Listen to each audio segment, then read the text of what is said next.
आज मैं मीटिंग के शुरुआत में कर्नाटका की जनता से सीधी बात करना चाहता हूं। सवाल यह है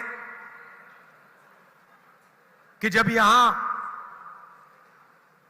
कुछ ही दिनों में कांग्रेस पार्टी की सरकार आएगी, तो कांग्रेस पार्टी की सरकार कर्नाटका के युवाओं के लिए, महिलाओं के लिए, गरीबों के लिए क्या करेगी। हिमाचल में चुनाव हुआ, पहले छत्तीसगढ़, मध्य प्रदेश, राजस्थान में चुनाव हुआ और मुझसे जो हिमाचल प्रदेश के नेता, छत्तीसगढ़ के नेता, इन्होंने मुझसे पूछा कि हमें क्या करना चाहिए, और मैंने उनसे कहा कि देखिए, आप 2-3 वायदे जनता से कीजिए, और जिस दिन आपकी सरकार बने, पहली कैबिनेट मीटिंग में उन वायदों को आप पूरा करके दिखाइए। वायदों में 6 महीने, 1 साल, 2 साल नहीं लगने चाहिए। जो बड़े वायदे हैं उनको पहले ही दिन सरकार को पूरा कर देना चाहिए।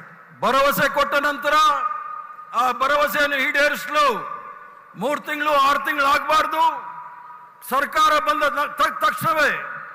और यही मैं कर्नाटक के कांग्रेस पार्टी के नेताओं से कहना चाहता हूं। हमने कर्नाटक की जनता से 4 वायदे किए हैं। गृह ज्योति 200 यूनिट मुफ्त में बिजली हर परिवार को, गृह लक्ष्मी 2000 रुपए हर महीने महिलाओं को, अन्नभाग्य 10 केजी चावल हर परिवार के मेंबर को हर महीने, और सबसे जरूरी युवा निधि 3000 रुपए हर महीने कर्नाटक के हर ग्रेजुएट को 2 साल के लिए, और 1500 रुपए हर महीने डिप्लोमा होल्डर्स को। और इन वायदों को पूरा करने में 6 महीने, 1 साल, 2 साल नहीं लगने चाहिए। यह वायदा पहले दिन, पहली कैबिनेट मीटिंग में पूरे हो जाने चाहिए। और कांग्रेस पार्टी को कर्नाटका की जनता का और देश की जनता को सीधा मैसेज देना चाहिए, प्रधानमंत्री को मैसेज देना चाहिए कि अगर आप हजारों करोड़ रुपए अदानी जी जैसी कंपनियों को दे सकते हो, तो हम गरीबों को, महिलाओं को, युवाओं को पैसा दे सकते हैं। आपने दिल भर के अदानी जी जैसे लोगों की मदद की, हम दिल भर के कर्नाटक के गरीबों की मदद करेंगे, मजदूरों की मदद करेंगे, महिलाओं की, युवाओं की मदद करेंगे। आप अपना काम करो, हम अपना काम करेंगे। कर्नाटक में बीजेपी ने क्या काम किया? क्या काम किया? मैं आपसे पूछ रहा हूं। 40% कमीशन खाया। काम करवाने के लिए बीजेपी की सरकार ने कर्नाटक की जनता, कर्नाटक के युवाओं, कर्नाटक के महिलाओं से पैसा चोरी किया। जो भी इन्होंने किया, 40% कमीशन इन्होंने लिया। यह सिर्फ मैं नहीं कह रहा हूं, कॉन्ट्रैक्टर एसोसिएशन ने हिंदुस्तान के प्रधानमंत्री को चिट्ठी लिखी और कहा कि कर्नाटका में 40% कमीशन लिया जा रहा है। प्रधानमंत्री ने आज तक चिट्ठी का जवाब नहीं दिया। चिट्ठी का जवाब ना देने का मतलब कि प्रधानमंत्री ने यह बात मान ली कि 40% कमीशन कर्नाटका में लिया जाता है। स्कैम्स की लिस्ट है, स्कूल एसोसिएशन ने चिट्ठी लिखी, पुलिस सब इंस्पेक्टर स्कैम हुआ, 80 लाख रिश्वत ली गई, assistant professor job scam, engineer job scam, ये सब आपने सहा है। और जब मैंने ये बात पार्लियामेंट में रखी, जब मैंने अदानी जी के बारे में प्रधानमंत्री से सवाल पूछे, पहले मेरा माइक ऑफ कर दिया गया। मैंने क्या पूछा, प्रधानमंत्री जी आपका अदानी जी से क्या रिश्ता है? मैंने पार्लियामेंट में एक फोटो दिखाई जिसमें नरेंद्र मोदी अदानी जी के हवाई जहाज में रिलैक्स करते हुए दिखते हैं, ऐसे बैठे हैं जैसे वो अपने घर में बैठे हैं। मैंने पूछा क्या रिश्ता है? फिर मैंने सवाल पूछा कि हिंदुस्तान के एयरपोर्ट्स अदानी जी को दिए जा रहे हैं और एयरपोर्ट देने से पहले सरकार नियम बदलती है, नियम क्यों बदला, किसने बदला? नियम था कि एयरपोर्ट चलाने के लिए एक्सपीरियंस होना चाहिए। अदानी जी का कोई एक्सपीरियंस नहीं है एयरपोर्ट चलाने में। मुंबई एयरपोर्ट उनके हवाले कर दिया गया, जिसका एयरपोर्ट था उस पे सीबीआई ईडी के केसेस लगा दिए और उससे एयरपोर्ट छिनवा दिया और अदानी जी के हवाले कर दिया। ऑस्ट्रेलिया में हिंदुस्तान के प्रधानमंत्री ऑस्ट्रेलिया के नेता के साथ बैठे हैं, उसी मेज पे अदानी जी बैठे हैं, उसी मेज पे स्टेट बैंक ऑफ इंडिया के चेयरमैन के सीनियर मेंबर बैठे हैं और उसी के एकदम बाद स्टेट बैंक अदानी जी को हजारों करोड़ रुपए का बैंक लोन दे देता है। मैंने पूछा किसने करवाया? श्रीलंका में पोर्ट अथॉरिटी का एक चेयरमैन कहता है कि श्रीलंका के राष्ट्रपति ने उसे बताया कि नरेंद्र मोदी ने कहा है कि अदानी जी की मदद करनी है। प्रधानमंत्री बांग्लादेश जाते हैं, उसके एकदम बाद अदानी जी को कॉन्ट्रैक्ट मिल जाता है। प्रधानमंत्री इजराइल जाते हैं, अदानी जी को डिफेंस कॉन्ट्रैक्ट मिल जाते हैं, पोर्ट मिल जाता है। यह सवाल मैंने पूछे, मैंने पार्लियामेंट में पूछा, अदानी जी की शेल कंपनी है बेनामी, ये किसकी है? इसमें 20,000 करोड़ रुपए किसका है? यह सवाल मैंने पूछा।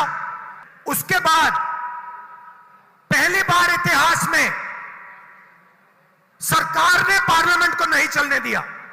आमतौर से ऑपोजिशन पार्लियामेंट को रोकती है, पहली बार इतिहास में बीजेपी की सरकार ने, उनके मंत्रियों ने पार्लियामेंट को रोका। उसके बाद बीजेपी के मंत्रियों ने पार्लियामेंट में मेरे बारे में झूठ बोला। कानून में नियम है, पार्लियामेंट में नियम है, अगर कोई भी मेंबर दूसरे मेंबर के बारे में बोलता है तो उस मेंबर को पार्लियामेंट पे बोलने का मौका दिया जाना चाहिए। ये कानून है पार्लियामेंट का। मैंने स्पीकर को 2 चिट्ठियां लिखी, कहा कि देखिए ये मेरा हक है, मेरे ऊपर आरोप रखा गया है, मुझे कहना है, मुझे जवाब देना है, बोलने का मौका नहीं दिया गया। उसके बाद मैं स्पीकर के ऑफिस में गया, मैंने कहा स्पीकर सर मुझे मौका तो दीजिए, जवाब देने का मौका तो दीजिए। मुस्कुरा के कहते हैं मैं कुछ नहीं कर सकता, आइए मेरे साथ चाय पीजिए, मैं आपको समझा दूंगा। मैंने उनसे कहा स्पीकर सर आप तो स्पीकर हैं, आप पार्लियामेंट के स्पीकर हैं, जो भी आप करना चाहते हो पार्लियामेंट में आप कर सकते हो, आप अपना काम क्यों नहीं कर रहे हो? मुस्कुरा के मेरी ओर देखते हैं। उसके बाद वहां नहीं रुके, वो नहीं चाहते हैं कि मैं पार्लियामेंट में अदानी जी की बात रखूं, वो डरते हैं। उसके बाद मुझे पार्लियामेंट से डिस्क्वालीफाई कर दिया। ये सोचते हैं कि पार्लियामेंट से मुझे हटाकर, धमकाकर डरा देंगे। मैं नहीं डरता इनसे। मैं फिर से दोहराता हूं, प्रधानमंत्री जी आपका अदानी जी के साथ क्या रिश्ता है? और ये 20,000 करोड़ रुपए जो शेल कंपनीज में हैं वो किसके हैं? ये जो बेनामी पैसा है वो किसका है और कहां से आया? और जब तक इसका जवाब नहीं मिलेगा तब तक मैं नहीं रुकने वाला हूं। मुझे डिस्क्वालीफाई कर दो, जेल में डाल दो, कुछ भी कर दो, कोई फर्क नहीं पड़ता। अदानी जी एक चिन्ह है, करप्शन के एक चिन्ह है। 21वीं सदी में एक व्यक्ति हिंदुस्तान का पूरा इंफ्रास्ट्रक्चर, एयरपोर्ट, पोर्ट, सड़क, सारा का सारा उठा ले जाता है। हजारों करोड़ रुपए धन जादू से उनकी कंपनी में आ जाता है। सबसे जरूरी इंफ्रास्ट्रक्चर, डिफेंस इंफ्रास्ट्रक्चर की कंपनी में चाइना का एक डायरेक्टर बैठा है। अदानी जी की शेल कंपनी में चाइना का डायरेक्टर है। बात समझिए, कोई इन्वेस्टिगेशन नहीं हो रहा। अदानी जी डिफेंस में काम करते हैं, कोई इन्वेस्टिगेशन नहीं हो रहा कि भैया आपकी कंपनी में चाइना का डायरेक्टर कैसे बैठा हुआ है, ये है कौन, किसने बैठाया इसको, क्यों बैठाया। और फिर ध्यान भटकाने की कोशिश करते हैं, ओबीसी की बात करते हैं, कहते हैं कि मैंने ओबीसी का अपमान किया। चलिए आज ओबीसी की बात करते हैं, पूरी करते हैं। सबसे बड़ा सवाल क्या है, अगर हम ओबीसी की बात करते हैं, दलितों की बात करते हैं, हिंदुस्तान के लोगों की बात करते हैं, तो सबसे बड़ा सवाल क्या है? सबसे बड़ा सवाल यह है कि किसकी कितनी आबादी है। हम जानते हैं कि हिंदुस्तान की सरकार में सेक्रेटरीज अगर आप देखें तो दलित, आदिवासी और ओबीसी वर्ग से सिर्फ 7% आते हैं। मतलब हिंदुस्तान की सरकार को, हिंदुस्तान की सरकार की रीढ़ की हड्डी जो है secretaries of government of India, उसमें से सिर्फ 7% दलित, आदिवासी और ओबीसी वर्ग से आते हैं। तो सबसे बड़ा सवाल है हिंदुस्तान में ओबीसी कितने हैं, आदिवासी कितने हैं, दलित कितने हैं। तो अगर हम धन बांटने की बात करें, अगर हम सत्ता बांटने की बात करें, तो पहला कदम यह होना चाहिए कि भैया किसकी कितनी आबादी है। यूपीए ने, कांग्रेस पार्टी ने 2011 में कास्ट बेस्ड सेंसस किया। पूरे देश की जातियों का डेटा उस सेंसस में है। मोदी जी, आप ओबीसी की बात करते हैं, उस डेटा को आप पब्लिक कर दीजिए, पता लग जाए देश में कितने ओबीसी हैं, कितने दलित हैं, कितने आदिवासी हैं।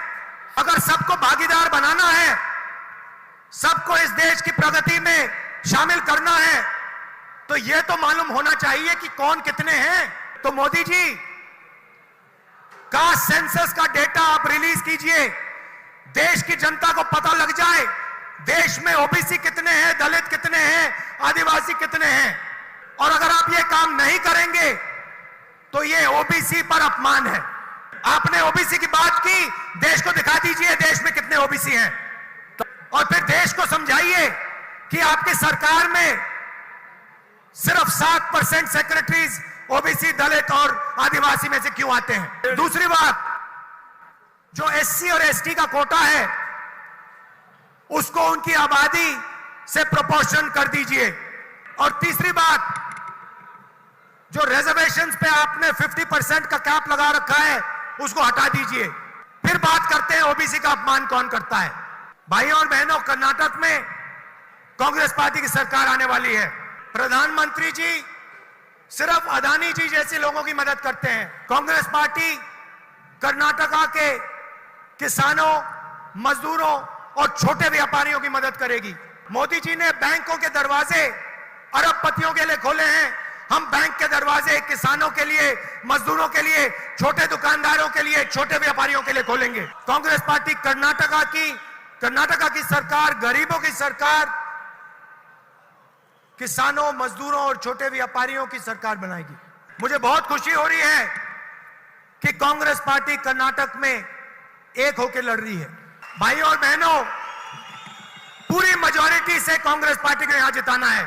एक बात याद रखिए, बीजेपी की पूरी कोशिश होगी कि वो 40% कमीशन वाले पैसे से सरकार को तोड़ने की कोशिश करें। जो पैसा आपसे चोरी किया उसी का प्रयोग करके फिर से आपकी सरकार चोरी करने की कोशिश करेंगे। इसलिए सबसे जरूरी बात, कम से कम 150 सीटें कांग्रेस को आज जीतनी चाहिए। इसको कोई भ्रष्टाचार का मौका नहीं देना है। आप सबका दिल से बहुत बहुत धन्यवाद। और जो हमारे कार्यकर्ता हैं, कांग्रेस पार्टी के बब्बर शेर हैं, आप निकलिए, जनता के बीच में जाइए और 150 सीटें यहां जितवाइए। धन्यवाद।